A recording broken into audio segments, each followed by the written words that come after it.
The foreign exchange market. The key to the foreign exchange market is a simple phrase: follow the flow. If you can follow the flow of the money, you can figure out what currency is appreciating and what is depreciating. And then the bigger trick of the puzzle is to figure out what triggers those changes.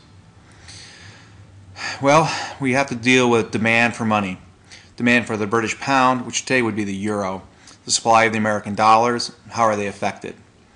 So here we look at a scenario. Assume the United States and France are the only two countries in the world, and the exchange rates between the two are flexible.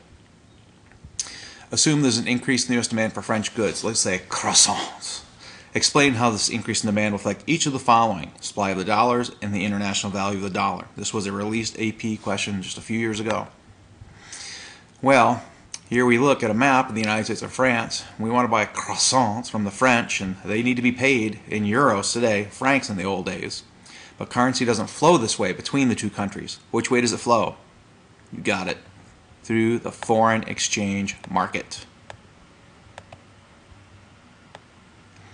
The money flows from the United States. Now, the dollars flowing out of the United States, out of the U.S., are going to affect the supply of dollars in the foreign exchange market. So here's what the graph looks like. It's a simple supply and demand graph. You have the price of dollars, the quantity of dollars. When the supply increases, which way will the supply curve shift? It'll shift to the right. The price of the dollar will decrease. The quantity of the dollar in the foreign exchange market will increase. But now what do? Well, you need to exchange those dollars for francs or euros. Where do you do it? The foreign exchange market for the franc. Once again, simple supply and demand.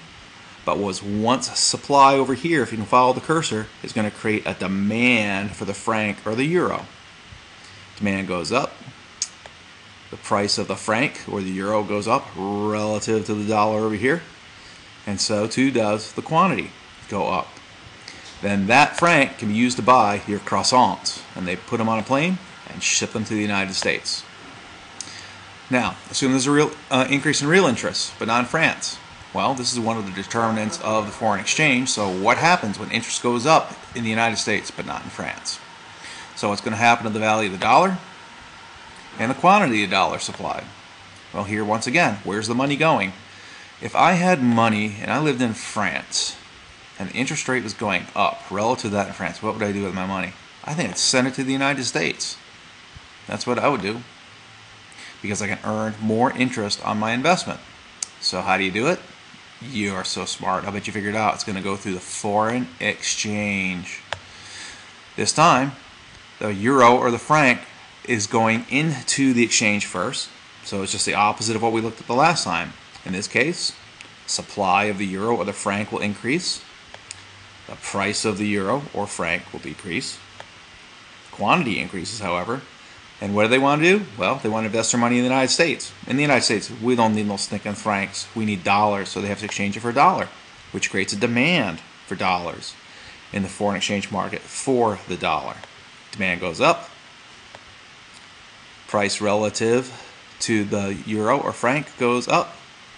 And the quantity goes up. So now, the value of the dollar is going up. The value of the franc is going down.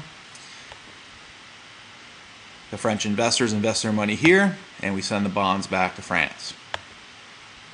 For more information, we're going to go next to the Refinomics currency exchange market. So turn off this video, practice the charts if you want until you get them right, and then we're going to go through some exercises on Refinomics.com.